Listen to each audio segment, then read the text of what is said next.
नमस्कार। एक बार फिर से आचार्य सुनील जी आपका स्वागत है। नमस्ते। पिछली बार जब हमने बात की थी तो बात इस पर थी कि अगर आपकी कुंडली नहीं है या फिर आपकी सटीक जन्म तारीख आपको पता नहीं है तो कुंडली बनाने में प्रॉब्लम्स होते हैं जो कि न्यूमरोलॉजी से हल किए जा सकते हैं। जी। लेकिन अब इस बार हम बात करेंगे कि आखिर अगर कुंडली है और उसमें कुछ दोष है, कुछ समस्याएं हैं, तो उसके समाधानों के लिए हमें कुछ हल बताए जाते हैं, कुछ उपाय बताए जाते हैं। तो उन उपायों में कभी-कभार होता है ऐसे कि आपको रत्न पहनने होंगे, आपको जप करना पड़ेगा, आपको दान करना होगा। तो क्या ये उपाय योग्य है और आपकी इस पर क्या राय रहेगी? जी। देखिए, अगर कुंडली आपके पास है और आप कुछ समाधान लेके आचार्य के पास, किसी के पास जाते हो, तो वो आपको उपाय बताते हैं, जैसे कि जप करना। अगर आप जप करना चाहते हो, तो आपको आपकी इष्ट देवता पता होनी चाहिए। आपकी कुंडली के हिसाब से आपकी इष्ट देवता कौन सी है और ऐसा कौन सा आपका कुंडली का मेन ग्रह है जिसकी आपको जप करने की आवश्यकता है। अच्छा। ये सारा पता होना चाहिए। कुंडली में मार्केश, बातकेश, शत्रु राशि में बैठे ऐसे बहुत सारे कैटेगरी के ग्रह होते हैं, उसका हमें पता होना चाहिए। तो अगर आपकी इष्ट देवता आपको आचार्य जी ने बता दी और जप कर लिया तो आप जप कर सकते हैं। जप करने से उसका कोई रिएक्शन नहीं होता, होगा तो आपको फायदा ही होता है, लेकिन उसका एक तरीका है। बहुत सारे लोग सालों साल पूजन करते रहते हैं, जप करते रहते हैं, उनको रिजल्ट ही नहीं मिलता। क्या रीजन है? तो कोई भी पूजन और जाप करने के पहले आपको गणेश भगवान का नाम लेना चाहिए। अच्छा। बिना श्री गणेशाय नमः बोले आप जो भी कार्य आप करेंगे वो फलित नहीं होंगे। तो बजाय इसके कि आपकी इष्ट देवता कौन है, शुरुआत जो है वो गणेश जी के नाम से होनी जो भी चाहिए। आपको जाप बताया जा गया है, जो भी इष्ट देवता बताई गई है, उसका पूजन करने के पहले आपको श्री गणेशाय नमः बोल के ही जाप या पूजन चालू करना है। जब भी आप ट्रैक चेंज करते हो, जैसे कि आपने दुर्गा सप्तशती का पाठ पढ़ लिया और आप शिव जी का भी पूजन करने जा रहे हैं, वापस आपको श्री गणेशाय नमः बोलना पड़ेगा। अच्छा। आपका चंद्र का मंत्र खत्म हो गया और आपको शनि का मंत्र करना है, वापस आपको श्री गणेशाय नमः बोलना पड़ेगा। देखिए, आपने देखा होगा जितने भी बड़े बड़े हवन अनुष्ठान पूजन होते हैं वहाँ पे संकल्प किया जाता है। संकल्प में गणपति भगवान को नमस्कार करके, उनका स्मरण करके हम लोग पूजन में क्या क्या करने जा रहे हैं वो बताया जाता है और उसका फल हमें मिलना चाहिए वो बताया जाता है। संकल्प तो आप करते नहीं, तो आपको हर समय, हर ट्रैक चेंज करने के समय आपको गणेश भगवान का नाम लेना चाहिए। जो पूजा का उद्देश्य है वो पहले हमें बताना है कि ये उद्देश्य के तौर पे, और श्री गणेशाय नमः जी। जो कि हमेशा हम बोलते हैं कि किसी भी प्रकार से कुछ शुरुआत करें तो श्री गणेशा होना चाहिए जी। तो आप जब भी अगर कर रहे हो और उसका आपको फल चाहिए तो आपको अपने सनातन में, वैदिक में गणेश जी का नाम नहीं लेंगे कुछ भी काम बनेगा नहीं। अच्छा। तो लोगों को लगता है हम इतने साल से कर रहे हैं, हम तो ये कर रहे हैं, शिव जी का पूजन हम कर रहे हैं, हम शिव जी को रोज जल चढ़ा रहे हैं, हमें फल क्यों नहीं मिलता? ढंग से करो, फल मिलेगा, जल्दी ही जब करने का भी एक तरीका है, आप यूं ही नहीं कर सकते। जिस जगह पे आप बैठो उसको पहले क्लीन करो। दिया लगाएंगे पूजा और जप करने के पहले तो उसकी तीली आप निर्माल्य में डाल दो। लोग क्या करते हैं, दिया जलाते हैं उसके नीचे ही तीली डाल देते हैं, उधर ही माचिस पड़ी रहती है, चारों तरफ गंदगी रहती है। गंदगी रहेगी, बृहस्पति खराब हो जाएगा, बृहस्पति खराब हो गया कुछ भी फल नहीं मिलेगा। तो आपको अपना थोड़ा सा दिमाग यूज करके गणेश भगवान का नाम लेके ही वो कार्य करना चाहिए। तो जो आप दिया जलाने के लिए माचिस का इस्तेमाल करते हैं उसकी लकड़ियां भी वहां पे नहीं होनी चाहिए। अरे जली हुई तीली उधर ही डाल देते हैं। देखो, कोई भी अनुष्ठान आप करते हो ना तो 4 तरह का पूजन होता है, शंख का, घंटा का, दिया का और धरणी माता का। इसके पूजन के बाद ही बाकी का सब अनुष्ठान चालू होता है, चाहे वो 10 दिन का यज्ञ क्यों न हो, लेकिन ये 4 चीजों के पूजन होता है। तो उसमें आप वही तीली उधर कैसे छोड़ सकते हो? सीधी सी बात है। तो मतलब जब जो कि एक उपाय के तौर पे बताया जाता है उसके भी बहुत तौर तरीके आपको ध्यान में रखने होंगे। इसी के साथ आचार्य जी हमें ये भी बताया कि बहुत दान धर्म भी बताया जाता है कि आपको ये दान करना है, आपको वो दान करना है। ये दान, अरे आजकल यूट्यूब भरा पड़ा है दानों से। कि आपकी ये राशि है, आप ये दान करो, आपका ये न्यूमरोलॉजी का नंबर आ रहा है, ये साल आ रहा है, आप ये दान करो। बिल्कुल नहीं। गलत दान आदमी को बर्बाद कर सकता है। अच्छा। गलत दान आदमी को बर्बाद कर सकता है। एग्जाम्पल के तौर पे बताता हूँ, किसी की कुंभ राशि है या तो कुंभ लग्न है। लग्न मतलब अपनी शादी होती है वो कुंडली नहीं, लग्न मतलब अपनी कुंडली। अच्छा।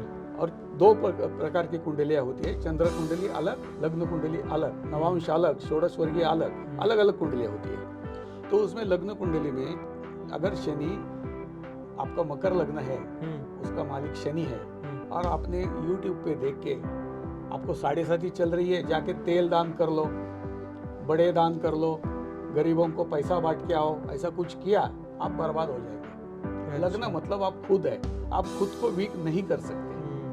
जैसे कि कुंडली का भाग्यश है, शुक्र बैठा है, आपने किसी को कैश दे दी, आपका 6 महीने के अंदर अंदर बिजनेस ठप हो जाएगा।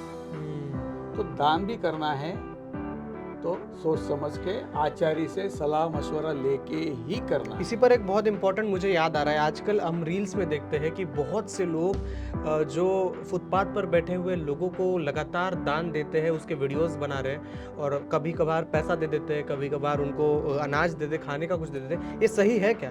इंसानियत के नाते हमें सब कुछ करना चाहिए। हाँ। लेकिन क्या नहीं करना चाहिए ये वो छोड़ के आप दे सकते हैं ना, वो छोड़ के आप दे सकते हैं। तो वो हिसाब से पूरा कुंडली का परामर्श करके ही आपने सब चीज करनी चाहिए। आपने गेहूं का दान कर दिया तो सूर्य अच्छा होने के बजाय आपका खराब भी हो सकता है। अच्छा। आपकी कुंडली में सूर्य अच्छा है, आपकी कुंडली में मंगल बहुत अच्छा बैठा है, और आपने हनुमान जी के मंदिर जाके लड्डू चढ़ाने चालू कर दिए, आपकी एनर्जी गायब हो जाएगी, आप घर में सोना चालू कर देंगे। सो ये सब सोच समझ के करने वाली चीज है। तो दान भी अगर आप कर रहे हैं तो आपको क्या नहीं करना है, इसकी जानकारी होना बेहद जरूरी है। हमने देखे हैं, देखो दान देना और दान लेना सोच समझ के होना चाहिए। अच्छा। आपका ग्रह उच्च का है, आप दान मत लो। किसी का गुरु उच्च का है, आप सिए सिलाए कपड़े किसी से ले लो, आप बर्बाद हो जाओगे। आपका सूर्य उच्च का है, आप गेहूं का दान मत लो। किसी ने कुछ भी फुकड़ दिया आप मत लो, कोई भी चीज बिना पैसे की मत लो। भंडारे खा खा के लोग बर्बाद होते हैं। लोगों को लगता है ये प्रसाद है, प्रसाद है। वो प्रसाद नहीं होता, पूरी फैमिली को लेके जाके भगवान के उधर मंदिर में जाके खाना खा के आते हैं। कभी नहीं करना। अच्छा। आप खाओ, 8-10 आदमी घर के चले गए, खाना खाया, उधर एक 100 रुपए छोड़ के आओ। अच्छा। कोई भी चीज फ्री में मत खाओ, मतलब उसका फायदा नहीं उठाना है आपको। हाँ नहीं वैसा नहीं है। अगर वो आप मिठाई खा रहे हो और आपका मंगल अच्छा बैठा है, खराब हो जाएगा। अच्छा। आप परचेस करके खाओ, इसके लिए बोलते हैं ना, वहाँ पे जाके थोड़ा पैसा छोड़ के आओ। किसी का कुछ मत, पॉकेट में कुछ मत लो। हम ये भी देखते हैं कि बहुत सारे रत्न पहनने की हमें अरे सलाह ना दी जाती है। रत्न के बारे में मेरी बहुत अलग ओपिनियन है। रत्न की तरफ जाना भी नहीं चाहिए। रत्न और रुद्राक्ष ये दोनों एक साथ पूछ रहा हूँ मैं। रत्न की तरफ जाना भी नहीं चाहिए। ऐसा है, आपको आपके कुंडली के बादकेश, मार्केश, जो ग्रह शत्रु राशि में बैठा है वो सब चीज मालूम होनी चाहिए। अच्छा। दूसरी बात, आपकी दशा कौन सी चल रही है वो सब देखना चाहिए। आपने गलत रत्न पहना तो बहुत ही प्रॉब्लम हो जाता है। आप देखो टीवी पे कितने सारे नेता लोग जेल में जाते हैं, उनके हाथ में बहुत सारे पुखराज होता है, हीरा होता है, नीलम होता है, लाखों रुपए के रत्न होते हैं, वो अंदर चले जाते हैं। योग्यता से पहने तो उसका समाधान है क्या? नहीं, उसमें भी बहुत सारी बातें हैं। देखो ओरिजिनल है, डुप्लीकेट है, वो चीज है। जैसे कि आपने गुरु भगवान का रत्न पहन लिया तो आपको शमशान नहीं, कभी नहीं जाना चाहिए। अच्छा। वहाँ पे जाने से वो अपवित्र हो जाता है। आपने नॉनवेज कभी नहीं खाना चाहिए, आपने ड्रिंक्स कभी नहीं करनी चाहिए, अदरवाइज वो सारा उल्टा ही फेंक देगा आपको। और कोई भी ग्रह किसी को भी शुभ या अशुभ नहीं होता। ये सारी भ्रांतियां है। राहु केतु को लोगों ने ऐसा ही बदनाम करके रखा है, शनि को 7.5 की वजह से बदनाम करके रखा है। वैसा नहीं है। आप शनि की तरफ देखते रहते हैं, इधर गुरु आके कांड करके चला जाता है। क्योंकि चंद्रमा हो उसको शुभ बोला गया, गुरु को शुभ बोला गया, शुक्र को शुभ बोला गया, लेकिन आपकी कुंडली में वो दुश्मन ग्रह होके बैठा है, वही आपको तकलीफ देने वाला ग्रह है, ना कि शनि राहु केतु। तो आप ये सलाह देंगे कि हाथ में कुछ भी पहनने से पहले समझिए कि उसका उपाय और उसके लिए आपको क्या दिशा निर्देशों के आधार पे मैं आपको काम और एक करना बात बताता हूँ। आपने नीलम डाल लिया, आपको नीलम सूट हो रहा है, डाल लिया, और आपकी दशा चेंज हो गई। शनि की, शत्रु ग्रह की, मंगल की दशा आ गई, समझ लो अंतरदशा मंगल की पड़ गई। आपको निकाल के रखना चाहिए। गुरुजी आपको, आचार्य जी आपको बताएंगे नहीं, आप उनके पास जाएंगे नहीं, और ऐसा ही चलता रहेगा। आपको लगेगा ये डालने के बाद मेरा 6 महीना तो अच्छा हो रहा था, अभी बहुत बुरा हो रहा है। तो उससे अच्छा है उससे दूर रहो। तो देखो, मैं आपको एक कहानी बताता हूँ। एक बहुत बड़े एस्ट्रोलॉजर है, पूना के या मुंबई के, मैं नहीं बताऊंगा। वो रत्न का व्यापार करते हैं, सारी चीजें यूएस यूके में बेचते हैं। अच्छा। उनके कुंडली देखने की फीस भी बहुत, और बहुत ज्ञानी है, मैं मानता हूँ उनको। उन्होंने मुझे एक बार बुलाया, 1999-2000 की बात है। उन्होंने मुझे, सुनील जी आप एक बार आइए ना मेरे पास, 24 साल पहले चाय पिएंगे। मैं उसके ऑफिस में गया, बहुत सारे यजमान लोग बैठे थे, हर एक की कुंडली देख रहे थे। अरे इसको गुरु, इसको शनि, वो सब हो रहा था। सब खत्म होने के बाद ऑफिस बंद हो गया, फिर हमने चाय वगैरह ले ली। फिर उन्होंने अपनी बेटी की कुंडली मेरे सामने रख दी कि इसको कौन सा रत्न है। आप तो सारी दुनिया को रत्न सजेस्ट कर रहे हो। नहीं, वो दूसरों को रत्न बताना आसान है। मेरी, आप उसको पकड़ते हो बराबर।